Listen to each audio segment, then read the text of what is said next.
পরম বন্দনীয় শ্রী শিল গুরু মহারাজের রাতুল আতুল পাবন পদারবিন্দে পরার্ধ কোটি দণ্ডবৎ প্রণতি। সমাগত গৌড়ীয় আচার্য কুলতিলক, সমাগত ভাগবত আচার্যজন, বৈষ্ণবজন, মহন্তজন, সন্তজন, জ্ঞানীজন, মান্যজন, শ্রদ্ধাশীলা ধর্মশীলা কল্যাণিয়া দেবী মূর্তি ভাগবতী মাতৃগণ, সকল ভক্তচরণে বারংবার ভূ ভূ দণ্ডবত প্রণতি।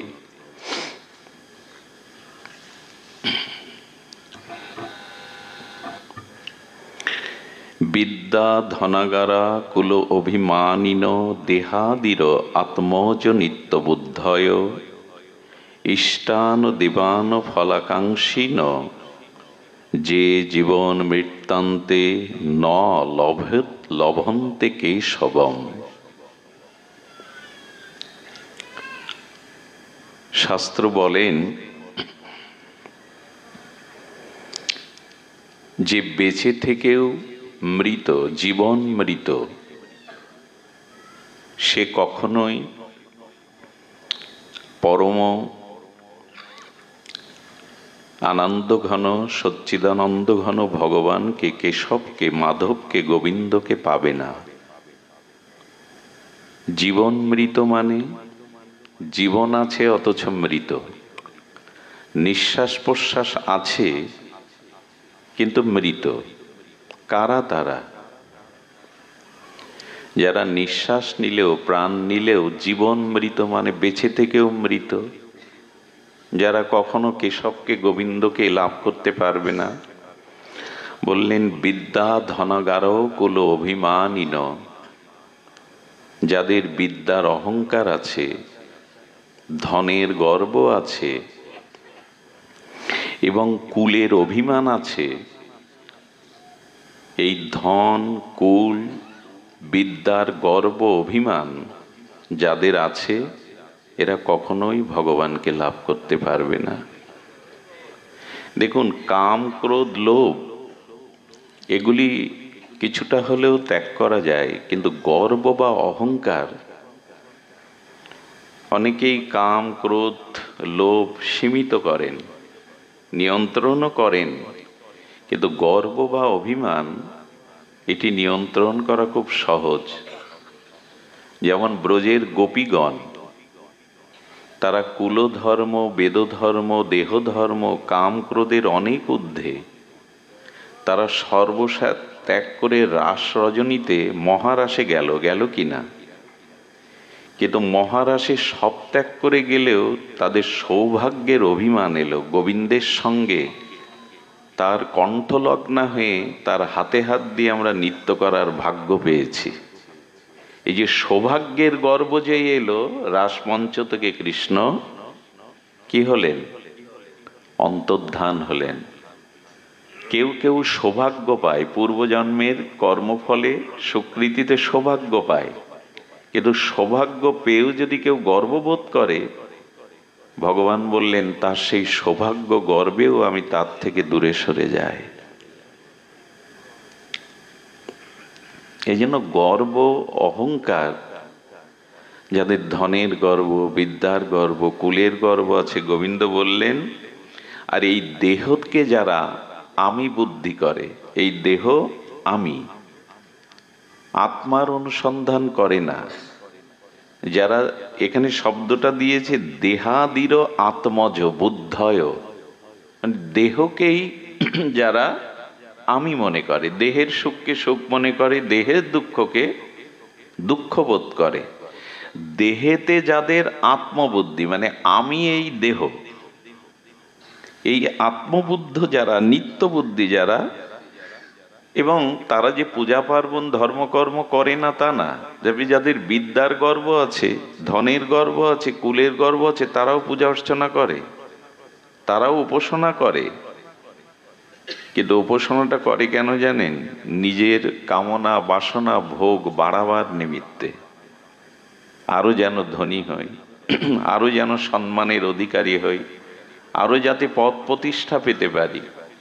এই জন্য বলছেন ইষ্টান দেবান ফলাকাঙ্ক্ষিন, তারা ইষ্টদেবের আরাধনা করে কিন্তু নিজের কামনা পূরণের জন্যই করে। এরা ভগবানকে পায় না, এরা প্রেম ভক্তি প্রাপ্ত হতে পারে না, এবং এরা জীবন মৃত। এই জন্য আমরা সর্বদা তো এই প্রার্থনা শিখেছি, আমাদের মধ্যে এই প্রার্থনার মন্ত্র ধ্বনি হয় ধনং দেহি, যশং দেহি, এই তো পুত্রং দেহি। এই যে বাসনা পূরণ, এটি থাকলে গোবিন্দ প্রেম আসে না। যদি নিজের ভোগবাসনা থাকে তো তাতে প্রেম ভক্তি অন্তরায় হয়ে যায়। ভগবান এগুলি সামনে দিয়ে দেখেন, শিশু অবুঝ, সে মায়ের কোল ছাড়া থাকতে চায় না বলে, কিন্তু মায়ের তো সংসারের কাজ আছে। শিশুকে ভোলাবার জন্য মা শিশুর সামনে অনেক খেলনা মিষ্টান্ন দিয়ে দেখে, এগুলি পেয়ে সে আমাকে ভুলে থাকে কিনা। মায়ের তো সংসারের অন্য কর্ম আছে। কিছু সন্তান দেখবেন মায়ের ওই খেলনা মিষ্টান্ন পেয়ে, খেলনা আদি দ্রব্য পেয়ে মার কথা ভুলে গিয়ে খেলাতে মেতে ওঠে। মা নিশ্চিন্তে তখন তার নিজের কাজ সম্পন্ন করে। কিন্তু কিছু সন্তান আছে ওগুলো পা দিয়ে হাত দিয়ে ছুঁড়ে ফেলে মা মা বলে কাঁদতে থাকে, তখন মায়ের আর সংসারের অন্য কাজ করার অবসর পান না। তো ভগবানও বললেন, আমার কাছে এসে আমার উপাসনা করে যারা নিজের ভোগ্য বস্তু আমার কাছে চায়, ধনং দেহি যশং দেহি, আমি ওদের বেশি করে এগুলি দিয়ে দেই, যাতে আমাকে ভুলে থাকে, ওইগুলি নিয়েই মেতে থাকে। এই জন্য ভগবত উত্তম উদ্ধবের কাছে ভগবান বলেছিলেন, উদ্ধব, আমি কাউকে, কোনো ভক্তকে যখন কৃপা করি তার কি লক্ষণ? উদ্ধব বলছেন, প্রভু তুমি যখন কারো প্রতি কৃপা করো, করুণা করো, কি লক্ষণে বুঝবে যে তোমার করুণা ওই জীবের প্রতি হচ্ছে? মানে আপনার আমার প্রতি ভগবান যখন কৃপা বা করুণা করবেন তার কি লক্ষণ? বৃষ্টি হওয়ার আগে তো মেঘের লক্ষণ থাকতে হবে। ভগবান বললেন, আমার কৃপার প্রথম লক্ষণ হলো তার ধন বা ঐশ্বর্য, অর্থকে আমি আগে কেড়ে নেই, তার ঐশ্বর্যকে। আচ্ছা, সুদামা শ্রীকৃষ্ণের বাল্য বন্ধু, তাই না? তো তাকে এত মানে সুদামা আমাদের জগতের পরিভাষায় গরিব না, নির্ধনী না। যার কৃষ্ণ প্রেমধন আছে সে গরিব হতে যাবে কেন? যার ভাগবত ভক্তি আছে সেই ধনী। অর্থ থাকলেই সে ধনী না, বরঞ্চ সে আরো ভিখারি, যদি তার চাওয়া পাওয়া বেশি থাকে। কারণ যে চায় সেই তো ভিখারি। যে তো অধিক অর্থ থেকেও যার আরো 10 বিঘা নিতে হবে, আরো 10 তলা দিতে হবে, এই চাওয়াগুলো থেকে যায়, তো যে চাই সেই তো ভিখারি। তো ভগবান বলছেন, কৃষ্ণ প্রেমে ধনী যিনি, ইনি ভিখারি নন। এই জন্য সুদামাকে কেউ গরিব বলবেন না। অথচ ছেঁড়া কাপড়, 2-4 দিনে গৃহে কোনো হাঁড়ি জ্বলে না, 20 বছরে নিজের স্ত্রীকে সুদামা একটা ভালো কাপড় কিনে দেয়নি, বলে তাকে গরিব বলবো না? বলো না, উনি কৃষ্ণ ধনে ধনী। উনি দারিদ্রটাকে স্বীকার করে নিয়েছেন, কারণ ঐশ্বর্য হলে তোমার ভজন ভুলে যাব, বাড়ি গাড়ি বিষয় মানে সম্পত্তি এলে সময় পাবো না, তোমার কাছে ফুল জল দেওয়ার, তোমার উপাসনার সময় পাবো না। এই জন্য ভগবান বলছেন, আমি যখন বিশেষ রূপে কোনো ভক্তকে কৃপা করি তখন তার অর্থ ছিনিয়ে নেই। নিলে কি হয় জানেন? আপনার জীবনে যখন অর্থ থাকবে, ফুলের মধুর মতো ভ্রমর এসে চারিদিকে গুঞ্জন করবে। কিন্তু যখন অর্থ থাকবে না, সামর্থ্য থাকবে না, দেখবেন প্রিয়জনও ধীরে ধীরে দূরে সরে যাবে। তাতে উপকারটা কি হয় জানেন? এই যে এদের প্রতি মোহ ছিল, মায়া ছিল, যে কারণে ভগবানকে প্রীতিটা, ভালোবাসাটা দিতে পারছিলাম না। এই যে যখন অর্থ শূন্য হয়ে গেল, প্রিয়জনের মমতা আমার থেকে উঠে গেল, তখন ধীরে ধীরে ওই মনটা সে আমাকে দেয়। এটাই হলো আমার কৃপা, এটাই হলো আমার কৃপা। এখন ধন থাকুক, বিদ্যা থাকুক, কিন্তু অভিমান যেন না আসে। এই ধন বিদ্যা এগুলি আমাদের ফলাকাঙ্ক্ষা, ভগবত রুচিকে বিনষ্ট করে দেয়। এই জন্য অভিমান মানায় না, গর্ব আমাদের মানায় না। এই জন্য তো মহাপ্রভু আমাদের এমন একটা পরিচয় দিয়েছেন, পরিচয়টা যদি মনে প্রাণে মেনে নেন তাহলে অভিমান হবে না। আচ্ছা, প্রভুর সামনে তার দাস মাথা উঁচু করে কথা বলে?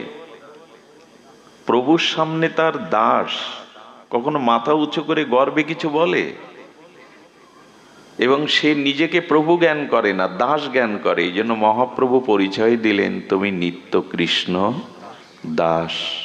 তোমার জন্য অভিমান, গর্ব এগুলি মাথা উঁচু না হয়। আচ্ছা, হয় কেন গর্ব অভিমান? খুব মূল্যবান কথা, শ্রবণ করুন। আচ্ছা, তরঙ্গের পিতামাতাকে, আত্মীয় স্বজন, বন্ধু বান্ধবকে, তরঙ্গ মানে ঢেউ, ঢেউয়ের পিতামাতা আছে, ঢেউয়ের বন্ধু বান্ধব আছে, আত্মীয় কুটুম্ব আছে। মানে আমি বলছি নদীর তরঙ্গ, সাগরের ঢেউ, বলে ঢেউয়ের পিতামাতা আছে, ঢেউয়ের আত্মীয় স্বজন আছে জল। কারণ জল থেকেই ঢেউয়ের সৃষ্টি, জল থেকেই তার উৎপত্তি।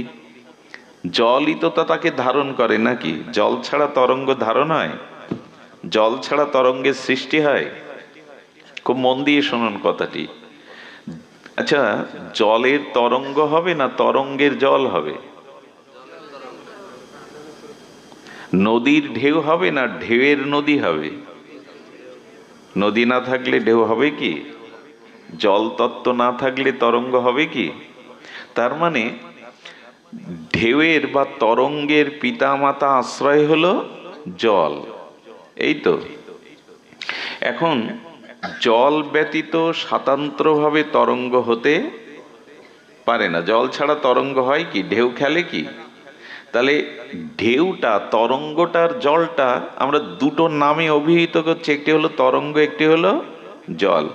দুটো নামে অভিহিত করলেও, বস্তুকে দুরকম দেখালেও, আসলে তরঙ্গ জল ছাড়া কি অন্য কিছু? শব্দ তো দুটো, একটা জল একটা তরঙ্গ, একটা নদী একটা ঢেউ, এই তো।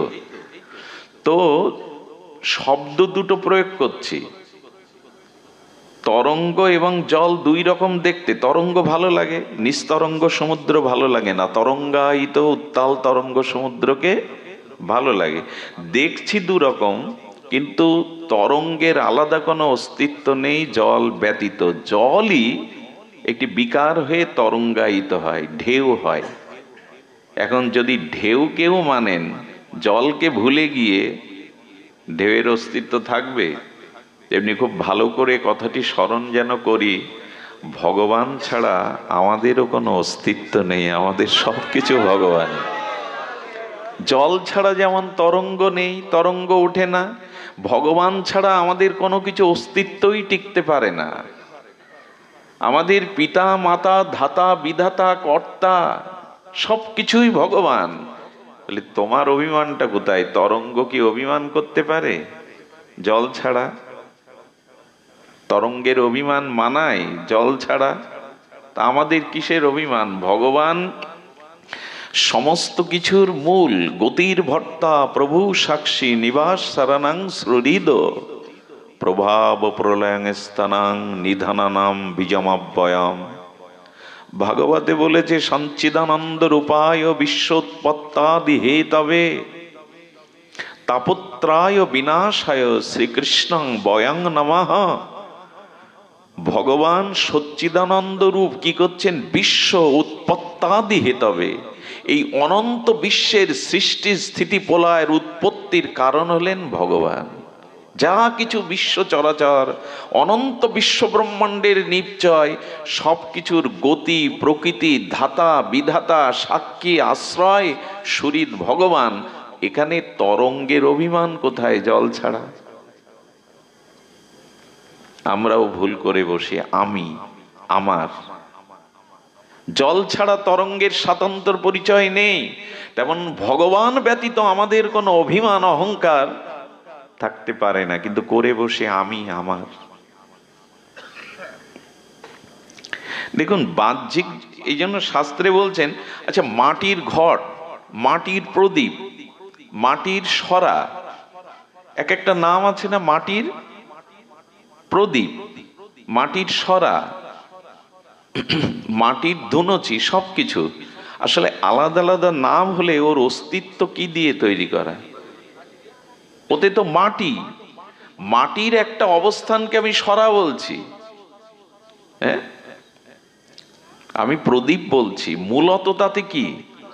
মাটি। তখন এই সৃষ্টি বিভিন্ন রূপ দেখছি আমরা, অনন্ত কোটি জীব, অনন্ত কোটি প্রকৃতি, সব দেখছি, কিন্তু মূলে হলো ওই যে মাটির মৃত্তিকার ঘট, মৃত্তিকার সরা, মৃত্তিকার প্রদীপ, মূলত ওতে মাটি। আলাদা রূপ দেখছি, আলাদা আলাদা ক্রিয়া দেখছি, কিন্তু মূলত সৃষ্টি হলো মাটি। তেমন এই অনন্ত পৃথিবীতে অনন্ত রকমের জীব প্রকৃতি দেখছি, কিন্তু মূল হলেন ভগবান। আচ্ছা আপনি যে গলায় চেন পরেছেন, গলার হার সোনার, কঙ্কন বা কানের দুল, এগুলো আলাদা আলাদা ডিজাইন না? হাতের একরকম, গলার একরকম, কর্ণের দুল এক এক ডিজাইনের, এক একটা নাম। মূলত ওতে কি? সোনা বলছি না তো, নেকলেস বলছি, কঙ্কন বলছি, দুল বলছি, মূলত সোনা ছাড়া কি অন্য কিছু বোঝা যায়? মা ঘুম যেন না আসে, ভালো করে শোনো। এইটা না জানলে অভিমান যাবে না, আমার আমার যাবে না, আমিত্ব যাবে না। আর আমার আমার আমিত্ব না গেলেও কৃপা কখনো ভগবানের প্রতি সমর্পণ হবে না, যতদিন আমি আমার আছে, যতদিন স্বাতন্ত্র গর্ব অভিমান আছে। আসলে সোনার দুল, সোনার বালা, সোনার কঙ্কন, যাই নাম দেই, যেমন করে দেখায়, ওগুলো যদি আবার গিয়ে স্বর্ণকারের কাছে গিয়ে গলান না অ্যাসিডে, রূপ নেবে কি? সোনা থেকেই ওগুলো নির্মিত হয়েছিল, হস্তশিল্প দিয়ে, আপনার রুচি দিয়ে, অভিরুচি দিয়ে, আবার একটু গলালেই সোনা। এ বিশ্ব ব্রহ্মাণ্ড একদিন ভগবানের থেকে উৎপত্তি হয়েছে। আবার সব ওই যে নেকলেস গুলো, কঙ্কন গুলো গলালে যেমন আবার সোনার দলা হয়ে যায়, তেমনি পৃথিবী আবার একদিন যার থেকে সৃষ্টি হয়েছিল উৎপত্তি, সেখানেই আবার নিষ্পত্তি হবে। মাঝখানে আমাদের এত অভিমান কেন? এত আমি আমি কেন? আমার কেন? এই বোধ কেন? এটা আমাদের বেদান্ত দর্শনের, গীতা দর্শনের মূল কথা। তুমি কর্তা নও, তুমি কোনো কিছুর কর্তৃত্ব তোমার হাতে নাই। এভাবে ভাবলে না, শুধু মন্দিরে আপনি ঈশ্বরকে দেখবেন না, তখন দেখবেন সবখানেই তো তার অস্তিত্ব। আচ্ছা মাটির ঘটের মধ্যে বাইরে মাটি না ভেতরে মাটি? মাটির একটা ঘট, তার ভেতরে মাটি না বাইরে মাটি? মাটি দিয়ে সৃষ্টি বস্তুত্ব, ভেতরে বাইরে মাটিই থাকবে।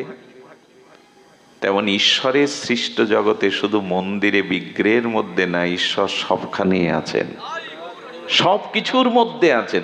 এটা ভাবলে আপনি কাউকে ছোট করতে পারবেন না, ঘৃণা করতে পারবেন না, কোনো অস্তিত্বকে ঈশ্বর ভুলতে পারবে? সবখানেই তো তিনি। একটা প্রমাণ দেই, পৃথিবীতে এমন একটা স্থান দেখান না যেখানে পাপ কর্ম করলে, অশাস্ত্রীয় কর্ম করলে ঈশ্বর বুঝতে পারবেন না, কেন ওইখানে ঈশ্বর নেই। পাবেন এমন কোনো জায়গা?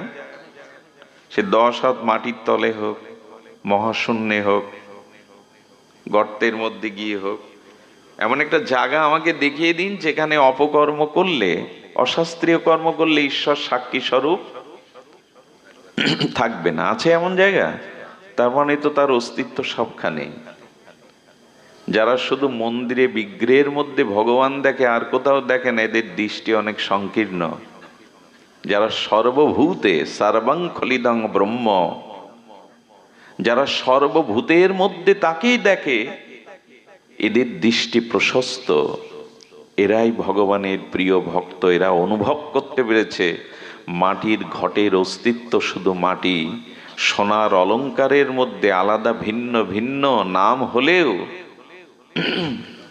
আকার ভিন্ন হলেও ওতে আদতেই সোনা। ঠিক তদুপরি জলের তরঙ্গের মধ্যে শুধু জল আছে, ঢেউয়ের মধ্যে শুধু জল আছে, ঢেউ বলে আলাদা অস্তিত্ব থাকতে পারে না জল ছাড়া। এভাবে যদি ভাবেন, অহংকারটা কোথায় আসবার সুযোগ পাবে কি? আমি আমার আসবার সুযোগ পাবে কি? আচ্ছা, কথাগুলো তো শুনতে ভালো লাগে, আমার বলতেও ভালো লাগছে, মেনে নিয়েছি জীবনে। মারলে কি আর এই যন্ত্রণা পেতাম? এই বারবার আসা যাওয়া চক্রে ঘুরতাম। মুক্ত হতে গেলে, এই যে জন্ম মৃত্যু কর্মফল থেকে মুক্ত হতে গেলে এগুলো শুধু শুনে আমাদের সমস্যা কি জানেন? আচ্ছা, এই মালাটা আমি হাতে নিয়েছি, এই পুরো লাইটগুলো আলোগুলো বন্ধ করে দিয়েছি, দিয়ে বলছি আমার হাতে কি আছে আপনারা বলুন। আপনি খুব নিকটে বসেছেন তো, আমার হাতে কি আছে তখন বলতে পারবেন? গাঢ় অন্ধকারে। তার মানে আমার হাতে মালা আছে, আপনিও আমার কাছে আছেন, অথচ আমার হাতে কি আছে অন্ধকারে আপনি বলতে পারবেন না। আলো না জ্বললে বলতে পারবেন না আমার হাতে। তেমনি এই যে কথাগুলো বলছি, ঈশ্বর সবখানে আছে, ঈশ্বর ছাড়া কোনো অস্তিত্ব নেই, এটা শুধু মুখে বললে বা শুনলে হবে না।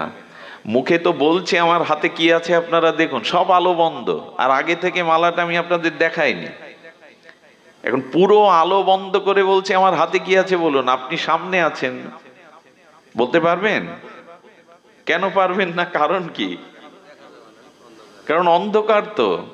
তেমন ঈশ্বর সবখানে আছেন, ঈশ্বর আমার মধ্যে আছেন। দাদা বসুন। সবখানে আছেন, আমার মধ্যে আছেন, ঈশ্বরের অস্তিত্ব ছাড়া কোনো অস্তিত্ব নেই। এসব শুনছি, বলছি, ভালোও লাগছে শুনতে, অথচ উপলব্ধি করতে অনুভূতি আসছে না, কারণ আলো জ্বলেনি। কথাটা দুইবার বলতে ইচ্ছা করছে, যাতে কথাটা আমাদের হৃদয়ে যায়। ঈশ্বর আছেন, আমার হৃদয়ে আছেন, সবখানে আছেন, সবার মধ্যে আছেন, তার অস্তিত্ব ছাড়া কিছু অস্তিত্ববান হতে পারে না। আচ্ছা, এসব কথা শুনছি কতদিন ধরে, কিন্তু আলো জ্বলেনি, যে কারণে কথার উপলব্ধি আসেনি। বোঝা যাচ্ছে মা? শোনাতে বলাতে কিছু হবে না, উপলব্ধিতে হবে, আলো জ্বালতে হবে, তবে আমার হাতে কি আছে আপনি দেখতে পাবেন, বলতে পারবেন। ওই আলোটা শ্রীগুরুর কৃপায়, ভজন সাধনের দ্বারা আপনার অনুভূতি যেদিন আসবে, সেদিন এটা অনুভব করতে পারবেন। অনুভূতিটা কেমন জানেন? চোর তার ছেলেকে গুরু আশ্রমে পাঠিয়েছে বিদ্যা শিক্ষার জন্য। শ্রী গুরুকুলে পাঠিয়েছে। চোরের ছেলে চোর হোক, চোর এটা চায় না। চোর চায় ছেলেটা ভালো হোক, মানুষ হোক, ভদ্র হোক। ছেলে বাড়ি এসেছে, আবার গুরুকুলে ফিরে যাবে, গুরুদেবের জন্য কি নিয়ে যাবে, তো নারিকেল চুরি করতে উঠেছে গাছে। ছেলেকে বলছে কেউ এলে সতর্ক করিস। তো গাছে উঠে যখন নারকেল হাত দিতে যাবে, ছেলেটা তলা থেকে বলছে বাবা দেখছে দেখছে দেখছে। যেই দেখছে বলেছে, নেমে বলছে কোথায়, কে দেখছে? বললো গুরু মহারাজ বলেন আমরা যা কিছু করি তা ভগবান দেখেন, ভগবানই তো দেখছে। জড়িয়ে ধরলেন পুত্রকে। আমি জানি যে ভগবান সব কানে আছে, কিন্তু উপলব্ধি হয়েছে ছেলেটা। আমরা শুনছি, বলছি, কিন্তু উপলব্ধিতে আসছে না। অন্ধকারে আমার হাতে আপনি কি করে পাশে থাকলেও বুঝতে পারবেন। এই জন্য বলে প্রভু আমার জ্ঞানের আলো জেলে দাও, হে গুরুদেব, হে ভাগবত, আমার ভিতরে যাতে অনুভূতিটা আসে, বুঝতে পারি আমি, আমাকে শুদ্ধ জ্ঞানের আলো দাও। এই চেতনা, এই জ্ঞান, এই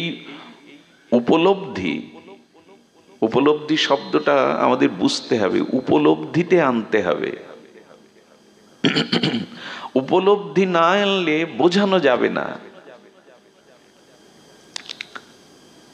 দেখুন, সন্তানের জন্য প্রতীক্ষা থাকতে থাকতে মা রাত জাগে, বাড়ি আসছে না কেন, কোনো ক্ষতি হলো কি? ঘুম আসছে না। এখন বহু রাত্রে বন্ধু বান্ধবের আড্ডা দিয়ে সন্তান ফেরার পরে যদি মা কেঁদে বসে, কোথায় ছিলি, কত দুশ্চিন্তা হচ্ছিল। ছেলে যদি বলে, মা আমার ফিরবার প্রতীক্ষায় তোমার ভেতরে কেমন অনুভূতি হচ্ছিল আমাকে একটু বলো, একটু বিশ্ববিদ্যালয়ে পড়ি, শিক্ষিত জ্ঞানী, মা বোঝাতে পারবে তো তোর ফেরার অপেক্ষার জন্য আমার ভেতরে কেমন হচ্ছিল, বোঝানো যাবে? হ্যাঁ, ছেলেটা যখন বারবার দাবি করছে, মা তুমি বলো আমি বুঝবো, মা বলছে বুঝবি না। বলে, মা কোনো কালেই বুঝবো না। বলে, বুঝবি যেদিন তুই আমার ভূমিকায় দাঁড়াবি, তুই কারো সন্তানের পিতা হবি, সন্তান ঘরে ফিরতে অপেক্ষা করলে তখন আমার অনুভূতিটা তোর হৃদয়ে বাজবে। ভাষা দিয়ে বোঝানো তেমনি ভজন সাধন উপলব্ধি এ শুধু বলে কয়ে বোঝানো যায় না। এটা শ্রীগুরু কৃপায়, ভাগবতের কৃপায় যেদিন অনুভূতি হবে, সেই অনুভূতিতে বুঝতে পারবেন আপনি এখানে আসতে হয় কেন, সঙ্গ করতে হয় কেন, হরিকথা উপলব্ধি যাতে হয়, জ্ঞানের আলোটা যাতে, দিব্য জ্ঞান যাতে হৃদয়ে প্রকাশ হয়। এজন্য আমাদের উপলব্ধিতে আসতে হবে। উপলব্ধি, শুনুন, সুন্দর কথা বললে সবার ভালো লাগে, কিছু অপরাধ নেবেন না। মায়েদের বিশেষ করে যদি বলেন, মা তোমাকে খুব সুন্দর দেখাচ্ছে, এই একটা কথাই যথেষ্ট। মায়েদের যদি খুশি করতে চান, মায়েদের একটু প্রসন্ন করতে চান, মা তোমাকে খুব লক্ষ্মীর মতো দেখাচ্ছে, ব্যাস। শুনতে ভালো লাগে, সুন্দর হওয়াটা উপলব্ধির বিষয়। কোনো 70 বছরের বুড়োকে যদি বলেন আপনার বয়স ঠিক মনে হয় না, ওটাকে 50-এর মতোই লাগছে, তার ভালো লাগবে, ভেতরে ভালো লাগবে, বাইরে স্বীকার না করলেও ভেতরে ভালো লাগে। প্রশংসা কথা, মিষ্টি কথা, এসব তত্ত্ব কথা ভালো লাগে, ভালো লাগাটা যথেষ্ট না, উপলব্ধি আসতে হবে। উপলব্ধিটা অল্প কথায় হয়ে যায়। মনে আছে তো সেই লালাবাবু জগৎ ছেটের কীর্তন টীর্তন তো আপনারা শোনেন। একটা শব্দ কানে গিয়েছিল, বেলা গেল বাসনায় আগুন দেবে না। উনি মানে বাবা বাসনা পোড়ায়, ছাইটাই কি তৈরি করে, ছোট বালিকাটি, কন্যাটি বলছে, বাবা বেলা তো গেল বাসনায় আগুন দেবে না। কথাটা লেগে গেল, আমারও তো আয়ু সূর্য ডুবে গেল, আমারও তো আয়ু গেল, আমি এখনো বাসনার ঘরে তো আগুন দিলাম না। এক কথায় হয়ে গেল। উপলব্ধিটা হলো ওই রকম, একটা কথায় আপনার জীবনে মর্মার্থ এনে দিতে পারে। এই জন্য নিবেদন করব, হরি কথা শুধু কথা নয়, যেন উপলব্ধিতে আসে। যারা দেরি করে এসেছেন তারা হয়তো কথার সূত্রটা শুনতে পাননি, তবু বলবো, মৃত্তিকার ঘটের মধ্যেই শুধু মাটি, সোনার নানাবিধ অলঙ্কারের মধ্যেই যেমন সোনা, তরঙ্গ অর্থাৎ জলের ঢেউয়ের মধ্যে যেমন শুধু জল, তরঙ্গ বলে আলাদা কিছু নাই, দেখালেও ওটা জল, তেমনি বিশ্বের সকল কিছুর অস্তিত্বের মূলে ভগবান। আমি বা আমার বলে এখানে কোনো কিছুর অস্তিত্ব, এটাই উপলব্ধিতে যেন আসে। মা তোমাকে লক্ষ্মীর মতো দেখাচ্ছে, ভালো লাগলে হবে না। বাবা আপনার বয়স তো 70 না 50-এর মতো দেখাচ্ছে, আপনি সহজে বিদ্ধ হবেন না। কথাগুলো ভালো লাগা এক জিনিস, উপলব্ধি আর এক জিনিস, যেন উপলব্ধিতে আসে আমার অস্তিত্ব। উপলব্ধি মানে কি জানেন, জগতের সম্বন্ধটা তো অনেক, আমাদের ব্যবহারিক জগতে, সাংসারিক জগতে আমাদের সম্বন্ধ অনেক, সম্বন্ধ আমাদের কম নয়, কিন্তু মূল সম্বন্ধটাই তো হারিয়ে বসেছি। এই ভাগবতের সাথে আপনাদের এত সম্বন্ধ কেন? কালকের বলা একটু প্রবচনের কথা তুলে ধরি, কি অত অংশ ভালো লাগছে, কথাটি উপলব্ধিতে আসছে, তার কিছুটা আপনাদের ভেট বা উপহারের জন্য দেই। আচ্ছা, ভালো করে কথাটি ধ্যান দিয়ে শুনবেন। আমাদের ঔষধের সাথে রোগীর কি সম্পর্ক? ঔষধের সাথে রোগীর কি সম্পর্ক? রোগীর সম্পর্ক ঔষধের সাথে এই জন্য যে ঔষধটা তাকে রোগটাকে নিরাময় করবে। এই তো। এখন যদি বলি হরিকথার সাথে আপনাদের কি সম্পর্ক? এই যে ভাগবত কথা, হরি কথা, এর সাথে কি সম্পর্ক? বলো, রোগের সাথে যেমন ঔষধের সম্পর্ক, হরিকথার সাথে আপনাদের সম্পর্ক হলে এতে ভবরোগ সারে, এতে কামক্রোধ রোগ সেরে যায়। ঔষধ ছাড়া রোগ, সম্পর্ক করতে হবে তো। আচ্ছা, ঔষধ হাতে নিয়েছেন, দেখছেন, ঔষধের নাম পড়ছেন, রোগ যাবে? যাবে কি? সম্বন্ধটা তো হতে হবে। ঔষধটা তো পাকস্থলিতে, ঔষধের সাথে রোগীর ওতপ্রোত সম্বন্ধ হলেই রোগ নিরাময়, যথার্থ ঔষধ হলে। হরিকথা যদি শুধু বাইরে বাইরে না নিয়ে ভেতরে নিতে পারেন, তখন রোগের সাথে ঔষধের যে সম্পর্ক রোগ নিরাময়ের, তেমনি হরিকথার সাথে সম্পর্ক যদি হৃদয়ের হয়, এখানে ভবরোগ ও মুক্তি পেয়ে যাবে। তবে ঔষধ আর রোগীর মধ্যে আর একজনকে থাকতে হয়। কি থাকতে হয়? ডাক্তার। এমনি এমনি ওষুধ খেলে কিন্তু, তার মানে এই তিনে এক, একে তিন। ডাক্তার থাকতে হবে, রোগী থাকতে হবে, ঔষধ থাকতে হবে। ঠিক ভাগবত ভজন সাধনও আমরা রোগী, ভবরোগের রোগী, অনেক জন্মের কামনা বাসনা দুর্বাসনার রোগী আমরা। এটাকে ভবরোগ বলে, ভবব্যাধি বলে। এই তো, বারবার এই জগতে জন্ম মৃত্যু আসা যাওয়া ভবব্যাধি। এখন এর ঔষধও আছে, হরিনাম, হরিকথা, ভগবত ভজন। ডাক্তার হলো শ্রীগুরু বৈষ্ণব ভক্তজন, দিনের সাথে সমন্বয় থাকতে হবে, তবেই রোগ যাবে। হয়েছে কি সম্বন্ধ? আচ্ছা, এবার আরেকটা প্রশ্ন করি, জিজ্ঞাসা করি, ক্ষুধার সাথে খাদ্যের কি সম্পর্ক? ক্ষুধার সাথে খাদ্যের কি সম্পর্ক? আচ্ছা, ক্ষুধা যদি ঈশ্বর না দিতেন আমাদের, খাদ্যের সন্ধান কেউ করতো? ক্ষুধাই নেই তো খাদ্যের সন্ধান কেন? তার মানে ক্ষুধার সাথেই খাদ্যের সম্পর্ক। ক্ষুধা আছে বলেই খাদ্যের প্রয়োজন। এই তো, কারণ ক্ষুধা নিবৃত্তি করে খাদ্যই, খাদ্য দ্বারা ক্ষুধাটা নিবৃত্তি হয়। তাহলে আমরা জানলাম, এগুলো খুব ভালো জানি আমরা। আচ্ছা, খাদ্যের সাথে ক্ষুধার সম্বন্ধটা কেউ জোর করে করিয়েছে আপনার? গা ধাক্কা দিয়ে, ঠেলে ঠুলে, প্রেরণা দিয়ে, আপনাকে খুব প্রশংসা করে করে প্রেরণা দিয়ে ঠেলে ঠুলে জোর করে করিয়েছে? ক্ষুধা লাগলে কেউ জোর করে খাদ্যের সাথে সম্বন্ধ করায়? এটা ভালো বুঝি, ওখানে জোর খাটাতে হয় না, উপদেশ লাগে না। ক্ষুধা লাগলেই খাদ্যের অনুসন্ধান করে। আমি বলি কি, ক্ষুধা দুই প্রকারের। একটা যেমন দেহের ক্ষুধা, অন্ন জল সবজি প্রসাদ, আমাদের আত্মারও একটা ক্ষুধা আছে। ওইখানে কেন এত জোর করতে হয়?